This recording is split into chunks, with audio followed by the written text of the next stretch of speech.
வணக்கம். சமீபத்தில் தஞ்சாவூர்லேருந்து குடும்ப நண்பர் ஒருத்தர் ஃபோன் பண்ணியிருந்தார்.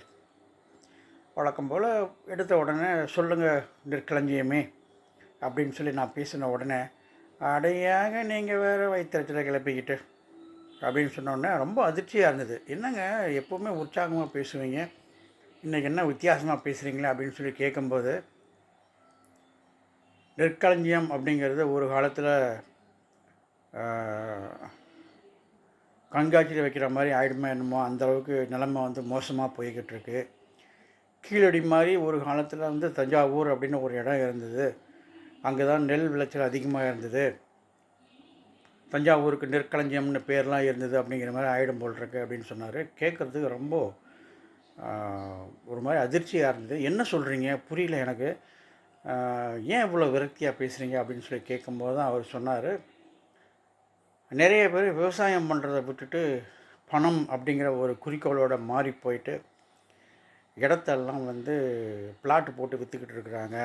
ஒரு சிலர் கை நிறைய பணம் கிடைக்குது அப்படிங்கிறதுனால பிளாட்டு போட்டு விற்கிறவங்களுக்கு இடத்த விற்று கொடுத்துக்கிட்டு இருக்கிறாங்க. இப்படியே போய்கிட்டு இருந்ததுனாக்க சோறு எங்கே போய் சாப்பிட போகிறாங்கிறது தெரியாமல் இருக்குது அப்படின்னு சொல்லிட்டு ஒரு 2-3 வார்த்தைகள் அவர் சொன்னார். அடுக்குமொழியாக கேட்குறதுக்கு நல்லா இருந்தாலுமே ரொம்ப யோசிக்கக்கூடிய ஒரு வேதனை தரக்கூடிய ஒரு விஷயமா இருந்தது. என்னங்க சொல்லுங்கள் அப்படின்னா, ஏங்க விவசாயி சேத்துல காலை வச்சாதாங்க பணக்காரன் சோத்தில் கை வைக்க முடியும். வெறும் பணத்தை மட்டும் வாங்கி வச்சுக்கிட்டு என்ன பண்ணுறதுன்னு தெரியாமல் இந்த சமுதாயம் எங்கே போய்கிட்டு இருக்குன்னு புரியல அப்படின்னு சொல்லி சொன்னார். நெத்திரி அடித்த மாதிரி இருந்தது. இன்னொரு விஷயமும் சொன்னார், பாம்பரம் பயிர் வச்சாதாங்க பணக்காரனுக்கு வயிறு நிறையும் அப்படின்னாரு. அடுக்குமொழியாக கேட்கும்போது நல்லா தான் இருந்தது, சூப்பராக பேசுகிறாரு அப்படின்னு. ஆனால் அவர் சொன்ன வார்த்தைகளுடைய நிஜங்களும் உண்மைகளும் அப்படியே ஊசி தைக்கிற மாதிரி இருந்தது.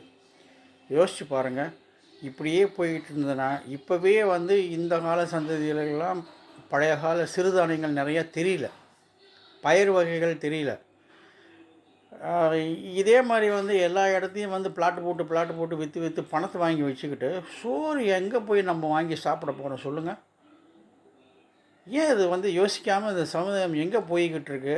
பணத்தாசையை காமிச்சு பல பேர் விவசாயிகளை வீதியில் கொண்டு நிற்க வச்சுருவாங்க போல் இருக்கு. சிந்தியுங்கள் மக்களே, விவசாயி சோத்தில் காலை வச்சாதான் நாம் எல்லாரும் சோறு சாப்பிட முடியும். அவங்க சேத்துல காலை வைக்கணும், அப்போ தான் நாம் சோத்தில் கை வைக்க முடியும்.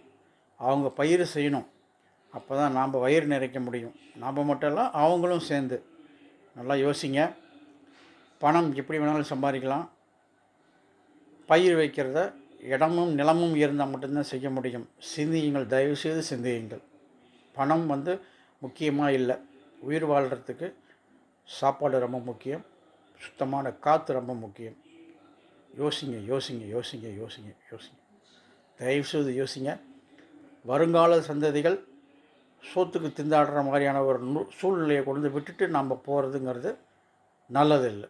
அது ஒரு சாபக்கேடாக மாறிடும். அந்த சமுதாயம் நம்மளை தான் சபிக்கும். யோசிங்க. தேங்க்யூ.